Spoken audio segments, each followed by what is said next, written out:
We're at the point now where we're kind of in our best of class clients, we're auto-resolving potential issues in their environment without any human intervention at the scale of 30, 40, 50%. So think of 30, 40, 50% of potential issues happening being resolved now by AI and machine learning that's applying a specific set of patches, fixes, corrective actions because we learned something in one customer and are leveraging the data in our data lake. So that's where it started really from an operational perspective.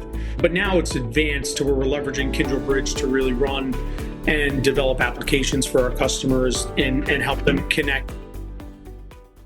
Welcome back to the IoT Spotlight podcast. I'm your host, Peter Rodecen, CEO of Tolintech Sub Solutions, and I'm here with our co-host, Eric Valenza, CEO of IoT One. We're both located in Shanghai, and our guest today will be Onofrio Pirrotta, manufacturing and energy market leader at Kyndryl US.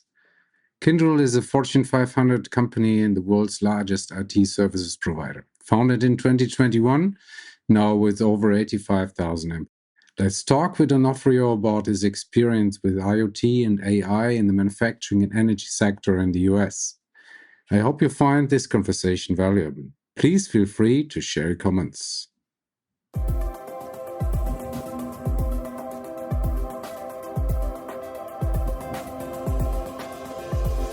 Welcome to the Industrial IoT Spotlight, your number one spot for insight from industrial IoT thought leaders who are transforming businesses today.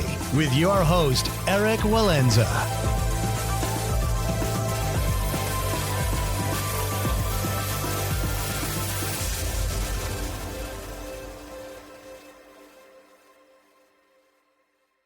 Onofrio, your stage. Let us know who you are. Sure. Who you work for, what you do. So my name is Onofrio Pirrotta. I'm the Senior Vice President and Managing Partner for our manufacturing and energy industry vertical for the United States of America. So I work for Kyndryl. We're the world's largest infrastructure services provider. We are servicing well over 100 different markets at a global level. We've got over 85,000 employees. And we run critical systems for over 75% of the Fortune 100 companies globally. We are approximately 3 years old. So we spun out of IBM. We were their global services division that spun out into a separately publicly traded company a little over 3 years ago now. And that's who we are. So I run our manufacturing energy vertical for the United States. We go to market, like I said, at a global level. Our manufacturing energy market really consists of what I would break that down to two subsegments. In energy, we consider that natural resources, so also known as oil, gas, petroleum products. And then we've got the energy continuum on the provider side, and transport side. So both upstream and downstream. So we deal with utilities in that segment as well. In the manufacturing segment, we've got a couple of different units in that organization. Obviously, we have auto, aero, space, and traditional discrete manufacturing customers in that segment. Okay. And then Kyndryl's really recently released a report, the 2024 Readiness Report, right? Yeah. What are the key findings there? Yeah, so the interesting thing about the Readiness Report, and just for background and context, like I said, we're a solutions and services company, right? So we're not necessarily a product company. So we're running and providing consultative services to a large number of enterprises, both at a local and global scale. And what we wanted to do is commission a study of not only our current clients, but also other entities within the industries that they operate in to get an understanding of their point of view of where they're at in terms of their technology journey, what they're seeing as opportunities and challenges as things evolve.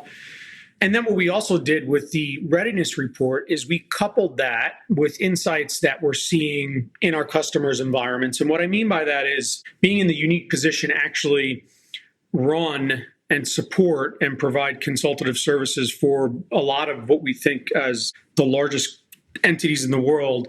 We run their environments on what we call the Kyndryl Bridge platform, right? So that's our delivery platform. That's how we provide services to them. We monitor the environment. We use AI and machine learning to understand more about what's happening in their environments and, run predictive, preventative measures around their operational and transactional systems.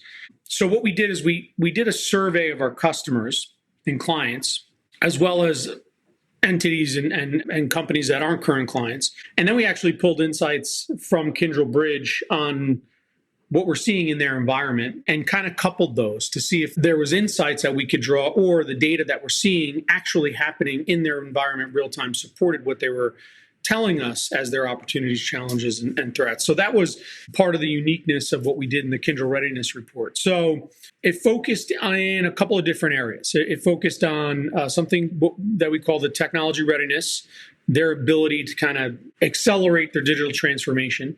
What they're seeing is modernization challenges, what their thoughts are around AI and emerging technology, their point of view on people and skills as it relates to some of these emerging and disruptive trends, their point of view on cybersecurity and kind of risk in general, not just what we consider traditional cyber risk, but resiliency risk, supply chain risk, and any other, and from that, we also were able to draw some global insights from some of the entities connecting either threads that we saw across different industries at a global level or connecting, different geo points of views. So those were kind of the areas we focused in the Kyndryl Readiness Report. Mm-hmm. So some of I could touch upon if you'd like some of the interesting findings. And maybe in general, the three key findings maybe to highlight. Yeah, I can. Yeah, so three of the ones, and some of these will not come as a complete surprise, especially those of us that worked in both process industry, manufacturing industries over the past 5 to 10 years. But specifically as it relates to the businesses that fell into that sector, interesting. And what drove us to kind of phrase it as a paradox, the readiness paradox. So 88% of the manufacturing sector leaders are confident in their technology environments and consider it best in class, which to me was a surprising number. That was fairly high. Mm-hmm. At the same time, 55% of those same respondents are concerned that their tools and processes are outdated or close to end of life. Okay. Which does not surprise me. Actually, quite frankly, and I would have put that number a bit higher than 55%. And only 31% of them feel that their IT environments are completely ready to manage future risks, which the 31% is actually lower than the average of all respondents across all sectors, which was closer to 39-40%. So to me, that is an interesting response and creates this odd paradox where almost 90% of the respondents think, they're confident in their technology footprint and think that it's best in class, mm-hmm. but almost half of them feel that their environments, their tools, their processes are outdated or close to end of life. And far less than half, only 30%, feel that it's ready to manage future risks. Mm-hmm. So that was a really interesting insight. And when we coupled their respondents to what we were seeing in our clients' actual environments that we can see and manage within the Kyndryl Bridge environment, both at the infrastructure data application layer, we saw that well over 60% of their environments were end of life. So we saw some of the data support what they were telling us in their response. Mm-hmm. And Kyndryl Bridge is your internal system where you basically monitor the client systems, client infrastructures. Yeah, it's certainly a lot more than just monitoring. It started and emerged years ago. You obviously are probably both familiar with AI ops, observability. These are all been, trends in terms of running environments over the past 10 to 15 years. So it started as a platform in which we can monitor and manage enterprises' environments. So as they ran transactional systems or data systems or ERP, think of SAP, et cetera, as well as large transactional systems, we used Kyndryl Bridge to kind of give us a sense of what was happening and then began years ago to run AI ops and observability through those transactions. And the key to, on the operational side for us is we were able to begin to pull data, anonymous data. So this obviously followed all the guidelines around confidentiality. But because we have so many clients and because we're spread at a global level, we were able to begin saying, if we're seeing an issue arise in one of our customers in Japan associated with a specific technology layer or application. Can we use machine learning to take the nature and the characteristics of the issue we saw here and run a few algorithms to tell us which of our other customers have that same configuration, that same environment, that same opportunity for that issue to happen? And then either, at first, years ago, it started with just analyzing and telling us, hey, customer XYZ had this issue. We have 55 other customers that have the same profile. We should be aware that something could happen there. We're at the point now where we're kind of in our best of class clients, we're auto-resolving potential issues in their environment without any human intervention at the scale of 30, 40, 50%. So think of 30, 40, 50% of potential issues happening being resolved now by AI and machine learning that's applying a specific set of patches, fixes, corrective actions because we learned something in one customer and are leveraging the data in our data lake. So that's where it started really from an operational perspective. But now it's advanced to where we're leveraging Kyndryl Bridge to really run and develop applications for our customers and help them connect. And many of them, as you can imagine, especially in the enterprise space that we serve, work in a hybrid cloud model, right? Or hybrid IT fashion, where some still have on-premise technology and investments, and that's not going to change. Certainly, that may even increase with the rise of generative AI and the investments in the GPUs to support them. Many of them are leveraging, as you can imagine, hyperscalers. So as we've taken our customers on this journey of modernizing their environments, leveraging cloud and the hyperscalers for their services, we use Kyndryl Bridge to manage that hybrid IT environment, right? So now you've got a single layer, a single ecosystem that can run a global enterprise's environment and help give them observability into that environment, both in a hyperscaler environment and their on-prem investments. And then as they manage that and deploy updates and new capabilities, new services, that's all done within Kyndryl Bridge. That's what we use and leverage Kyndryl Bridge for. Understand. Okay, so since it's an IoT podcast, do you mind if we go into more specifics about a project where you, in Kyndryl, which you delivered to one of your clients in manufacturing or energy, and where IoT basically, or IoT, and now we talk AI as well, right? It's part of the theme now, solved a major challenge for the customer, something interesting for the listeners. Maybe we can take it from there. We can certainly talk a little bit about that.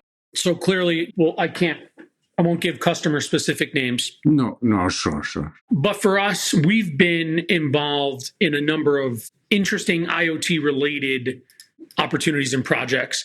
Of course, being a solutions and services entity that typically has dealt with at the enterprise layer, what we've seen as opportunities for us to engage and add value in has been less about implementing a specific, unique technology from a POC perspective on the shop floor. But a lot of what we're talking to our customers about is leveraging kind of their enterprise systems and providing a solution that connects back to those enterprise systems, integrates with the data they're collecting at the shop floor, for example, to really solve a challenge that needs both. So as these enterprises really leveraged a deeper level of connectivity between the SCADA systems and the PLM systems that ran their plants and what they were doing from an ERP perspective, that level of integration was critically important. So one of the interesting projects we were involved in involved being able to take data from sensors, from cameras, and other IoT-related devices, and being able to, and this started about 3 years ago, we deployed a first-of-a-kind private 5G instance for a corporation across a large, very large, multi-square mile facility that they ran. So their issue was they had already built out a use case for a couple of different specific applications. One was around worker safety, one was around digital procedures, and there was a few others, that they had built out. Their issue was they could easily frame out an application that said, if we can collect this type of data, we'd be able to provide this insight to an engineer. They could leverage these digital procedures versus actually having manual procedures, which would make them more efficient. Or potentially they can pull data off of machine systems our plant systems and run them through lifecycle management application to determine, predictive maintenance and other things like that. And those use cases have been around for a while. There's nothing really novel and new about it. But their issue was, although they had sensorized some elements of their manufacturing environment, they haven't done all of it. And it was incredibly expensive to deploy think of a traditional mesh Wi-Fi environment to begin to pull this data back. And they weren't at the point, neither were we, where we could do edge processing, right? So we weren't bringing the application intelligence layer at the edge.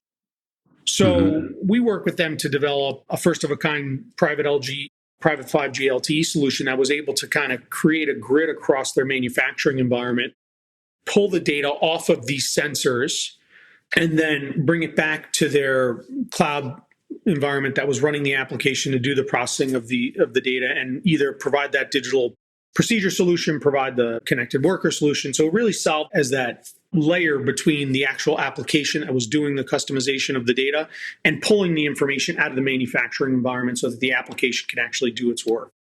So that was really interesting. And we're seeing, once you're able to create an environment that makes it more effective and more what I would consider frictionless to draw and move data around an enterprise, and begin to connect data in a data lake to some of the enterprise information that controlled their supply chain, their pricing, things of that nature, it really opens up and accelerates those use cases that are more specific to the manufacturing IoT or shop floor. Yeah, once you get the data, of course, it opens up a total new perspective, right? Yeah, and it is. And what we've seen, especially, and it depends on the type of data you're dealing with and the actual, as we were talking about earlier on this podcast, the security and risks around. So depending on what the data is, how that data is treated and where it's moved becomes more critical. Obviously, there's data associated with some machine systems, which is fairly innocuous, right? There's no confidentiality, there's nothing interesting in it. But there's other data, especially when you begin to really integrate back into sensitive information around your supply chain, your pricing, you begin to expose the environment to third-party and fourth-party risk. So controlling that and doing that in a way that's effective, and also, by the way, which is really important, doesn't cost a fortune. Right? Because we've seen, I don't know, you both may have probably seen this as well in your journeys. A lot of our customers are doing 20, 30 different POCs at a time, but they're not scaling because they haven't solved the ROI around some of these POCs. Yes, the technology works. Yes, it has some interesting results. But when they look to scale it across 2 or 3 manufacturing environments or at a global level sometimes, the math doesn't close, right? So you've got to be able to do some of this work and scale this work in a fashion where there's still business value and an ROI for the actual project you're running, which I see, especially at the enterprise level, that's where things tend to get or grind to a halt, especially as our customers are looking at conflicting investments, right? I mean, they want to invest and accelerate some of the work in some of these IoT POCs, but they're also getting a ton of pressure from their board on investments in accelerating the use of AI and generative AI. So managing that and balancing that has become a real challenge, especially in the customer set we work with. If you're still listening, then you must take technology seriously. So I'd like to introduce you to our case study database. Think of it as a roadmap that can help you understand which use cases and technologies are being deployed in the world today. We have cataloged more than 9,000 case studies and are adding 500 per month with detailed tagging by industry and function. Our goal is to help you make better investment decisions that are backed by data. Check it out at the link below, and please share your thoughts. We'd love to hear how we can improve it. Thank you, and back to the show. Maybe we can dive more into this question of ROI, because for IoT, but also if we look beyond IoT, if we look at things like AI solutions, for example, right? There's a lot of interest there, but you have a similar set of challenges where you can do a pilot. You say, this looks interesting. Feels like maybe somebody's satisfied that this is providing value, but nonetheless scaling that up and saying we're now going to deploy this. I mean, you also have a particular set of challenges with AI where often predictive maintenance solution, might work well on one production line. It might work a bit, differently on a different production line, right? So there's certain scalability issues there. So how do you look at scaling deployment of solutions and creating a business case around those that enables the financing of that scale? Yeah, it's a good question, and something that in our space, because we're not a product company, we deal with that dilemma quite a bit, right? So we're providing a lot of consulting and services to our customers, specifically around this question of what does this opportunity space look like once we're able to scale it out, or can we scale it out? What's the ROI? What's the financials around that? So we've created a model that we work with some of our partners with that actually provide either the on-prem or cloud-based LLMs, some of the AI models we can deploy. That's worked fairly well with our customers. And that really came from our own internal deployment of early stage generative AI, right? So we were a couple of years after we had spun out into our own public company. Our CIO's office did a fantastic job. We completely replatformed all of the tools we use internally, all the collaboration. We went to a brand new clean core ERP environment at a global level. So all of that was done as part of the separation effort from our original parent company. That also allowed us to make some investments in very early stages, right? I think this is back, and it's amazing to think how fast things have changed in a year. But a year and a half ago, generative AI and leveraging it for collaboration, think like Microsoft Copilot, was relatively new. I mean, early corporate adopters just bought that licensing late 2023. So at a corporate level, we had created a process or a framework around evaluating the business case efficacy of Copilot use cases. So we've leveraged that into a governance model around how you manage deployment of these generative AI POCs. And it starts with being able to lay out the framework in partnership. So this cannot be a technology-only conversation, right? This is not an in-the-lab technology pet project. You have to work with the stakeholders that run the P&L for the line of business to determine whether or not, if you extrapolate out the scaling of this project, there's an ROI. And there has to be consistent, constant, phase gates along the way to see if you're making progress. But for many of our customers, just starting that journey and not kind of being paralyzed by analysis paralysis is the biggest step. So putting a framework in place to quickly being able to get to that level of early stage ROI definition, business case framework is actually critical, because that also helps you prioritize your investments. A lot of times there are 3 or 4, 8 different projects that the team surface. Putting a process and a governance process around that and saying, we're going to go forward. And by the way, communicating this back to your organization is also critical, because one of the other dynamics in this conversation around the deployment of AI, machine learning, and generative AI is skills, right? You can easily find hundreds of technology companies, product companies, service companies to come in and talk to you about something they'd like to do with you. I have yet to work with one of my clients that doesn't rely on their own internal expertise of their environment to help make that a reality. And in order for them to do that, they need to have and keep a focus on retaining and developing their own talent, right? So yes, they work in partnership with companies like Kyndryl and others that would develop and deploy this technology. But to really make it work, there's got to be synergies and partnerships between the companies that are investing in the innovation and services and the actual company themselves, who deeply are familiar with their own processes and the details around their specifics. And so a lot of our customers are really concerned with developing, curating, and nurturing that skill base, because if they decide that the investment in some of these POCs is not yielding what they want and start to slow down that investment, they've seen a skill drainage, right? They've seen folks that have a background in some of these technologies leave to go to other companies that are willing to invest and take some risks, even though it may not pay out in the long run, because that develops their career path. So balancing this is not just, interestingly enough, it's really not just about the technology, and it's not just about that POC. It's really about your corporate culture and your strategy for developing and elevating the capabilities of your own skills so that you can really maintain a sustained transformation and competitive advantage, not just complete a POC. and determine whether or not it's been successful. I know we just have a few more minutes here, but if I can dig into this a little bit more, maybe selfishly, we have a client right now, which is a large chemical manufacturer, and they're facing exactly this challenge, right? They had a lot of bottom-up POCs that they've done. Yeah.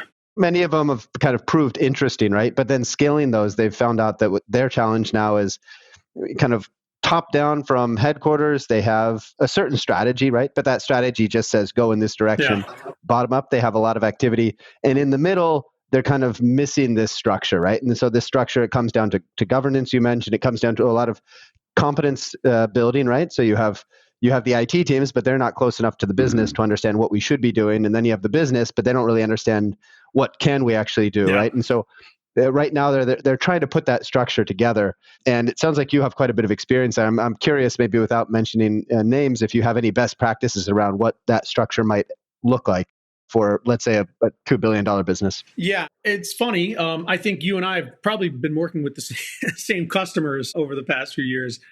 The interesting thing about that, Eric, is there's a dynamic that specifically plays out in process manufacturers in the chemical, oil, and gas space. We also see it in other discrete manufacturers.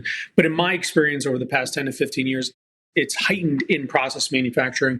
And that's the dynamic and the interaction between OT and IT organizations, right? So you've got the organizational technology group that runs the process control systems. You've got traditional IT teams at a corporate level that run more of your corporate technology environments. And those two organizations, especially over the past, I would say, 6 to 8 years, have been forced to collide and interact and interoperate in a way that is not natural to them and the way they typically have run their processes. Just start out with the pure fact that from an OT perspective, and especially as you layer on cyber resiliency and security over that as an umbrella, the OT environment has operated for the most part as a closed system. Their strategic security was that they were not connected to anything. They didn't need to be. Traditional corporate IT environments were the exact opposite. If they didn't figure out a way to be open and connected, to leverage new cloud services being developed, to leverage, new applications, SaaS platforms, they were going to be left behind. So you had this kind of dichotomy between OT and IT that in order to get to what you are talking about, right, in order to create a high-functioning organization that's able to scale out some of these POCs with the support of the entities that own the P&L for the line of business, the organizations have to come together and break down those silos between IT and OT. So what we've seen successful in other customers is they create, think of it as a joint task force, right? So these are organizations that have experts curated with the right roles and responsibilities and experiences that steer the direction of some of these POCs. They actually have ownership and the ability to make funding decisions. So it's not left to a group in corporate IT. It's not left to just one small OT organization that's part of one line of business that only has this one process control system. But it's really part of this joint task force that's making a decision that benefits the greater good of the enterprise. And just by creating this organization and it doesn't need to be just separate where that's all they're working on, but it really is something that they're all invested in, passionate about. It gets their buy-in and it creates an ability for them to work together and make decisions that are more beneficial for the organization and begin to break down some of those challenges around scaling out these POCs versus the typical conflict or construct that delays or prevents it. So the creation, of that joint task force or that organization that sits across these typical traditional boundaries in an enterprise is critical. And also getting buy-in and agreement on the use case structure and business case outline is also really important. More often than not, what we've seen is that a team or an organization will lay out around a POC and say and lay out kind of a business case, a high-level business case, and they have some phase gates along the way. But as things don't play out or as things change, they begin to change the dynamics of the use case and the business case. And then rather than either shutting down the POC or shutting down 2 or 3 other POCs and returning the investments to one that seems to be promising, these POCs begin to drag out, right? So it just drags out the time it takes to get these done because they're kind of changing the rules of the game for the use case along the way.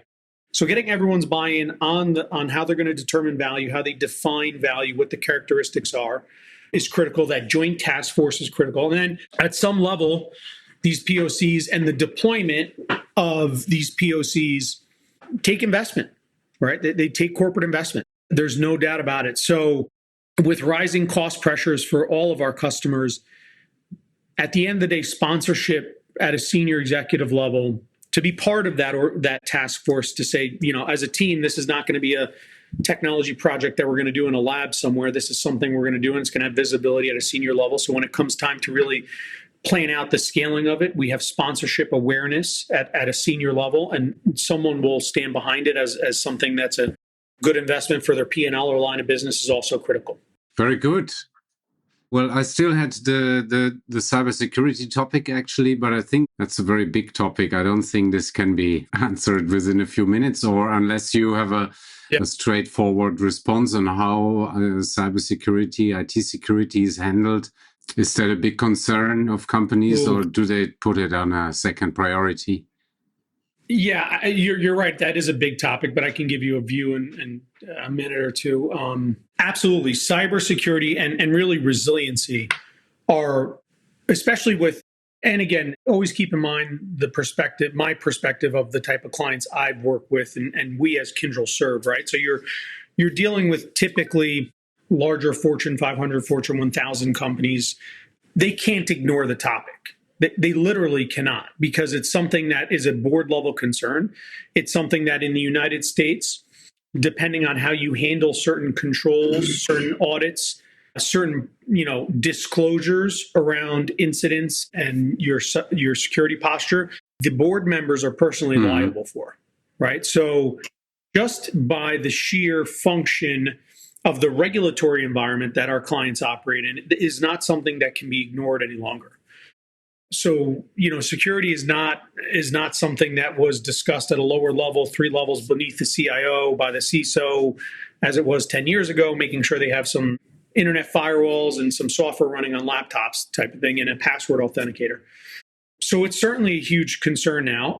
And we're seeing a huge impact in this space, especially when you think about some of the capabilities that are being developed using, and I'll use the term in general, AI, but certainly generative AI to accelerate the capability and the functionality of some of the newer SIM environments that are out there that some of the partners have developed. So that's really driven a lot of progress. But at the same time, similar to the conversation we had a while back around the IT readiness paradox and the fact that they think they're best in class, but don't think they're ready for change and have technical debt. Over the past 10 to 15 years, especially in the enterprise space, we've seen our customers and clients develop and buy a plethora of tooling that addresses the cybersecurity. And what they're struggling with now is saying, we now have 20, 30 different technology tools in the security space. Integrating those, keeping those constant, keeping them functional in our environment, and then actually managing that at a governance layer so that when I make a change in one area, I understand what needs to happen, and the 18 other tools I'm running is becoming crippling for the security organization. So simplifying what they're doing is a big priority for them.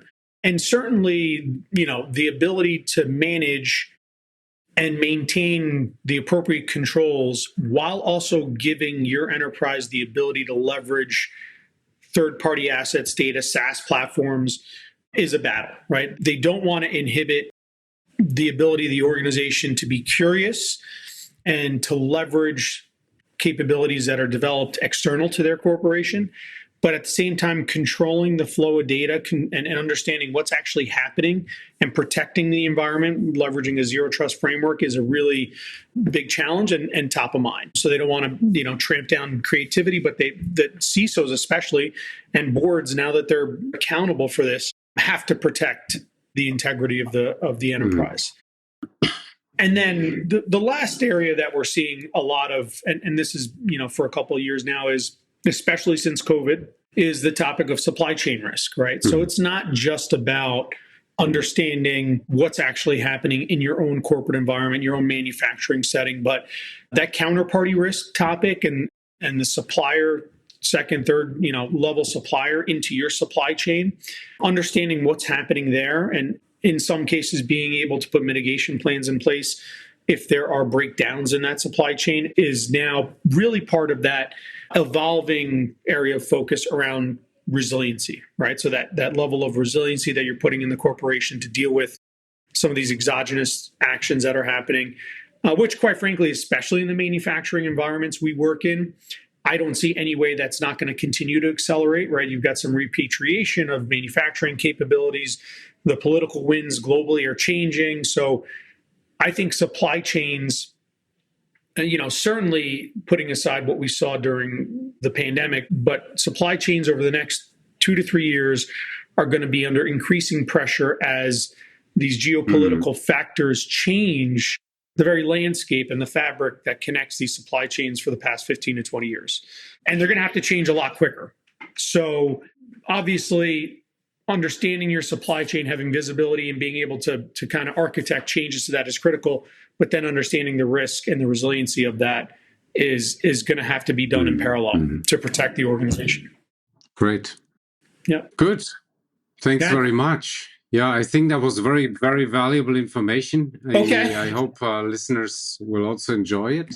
I'm glad. And to post your comments. I'm glad to hear it. Thanks very much, Onofrio. And Eric, is there anything you still want to say? No, Onofrio, really appreciate it. Thanks. And we'll put the links in the show notes. So. Okay. Well, thank you. Nice meeting you, Peter and Eric. Good luck. Thanks, both.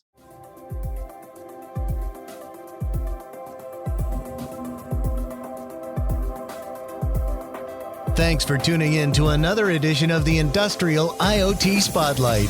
Don't forget to follow us on Twitter at IoT1HQ and to check out our database of case studies on IoT1.com. If you have unique insight or a project deployment story to share, we'd love to feature you on a future edition. Write us at eric.walenza@IoT1.com.